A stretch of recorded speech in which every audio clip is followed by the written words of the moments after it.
नफल अगर कोई बैठकर पढ़ता है तो उसके नफल नहीं होते, नफल खड़े होकर ही पढ़ना जरूरी है। या एक रकत बैठकर पढ़ ली, एक खड़े होकर पढ़ ली, पहली खड़े होकर पढ़ ली, दूसरी बैठकर पढ़ ली, या फिर पहली रकत बैठ के पढ़ी और दूसरी खड़े होकर पढ़ ली, तो इस सूरत में नफलों का हुक्म क्या होगा, जैसे कि इनका सवाल भी है, तवज्जो से इसकी डिटेल सुन लीजिएगा।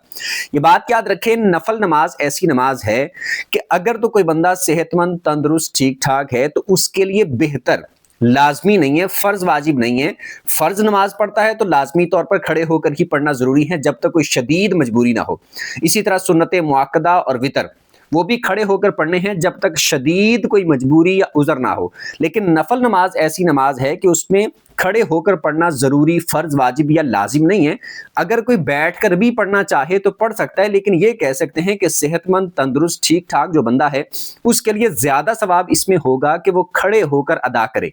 अगर वो बैठकर पढ़ेगा तो नमाज तो उसकी हो जाएगी, यानी नफल तो उसको हो जाएंगे, लेकिन उसको अगर वो खड़े होकर पढ़ता तो ज्यादा सवाब मिलता, बैठकर पढ़ रहा है तो उसकी बनिस्बत सवाब में जरा कमी होगी, ये कह सकते हैं।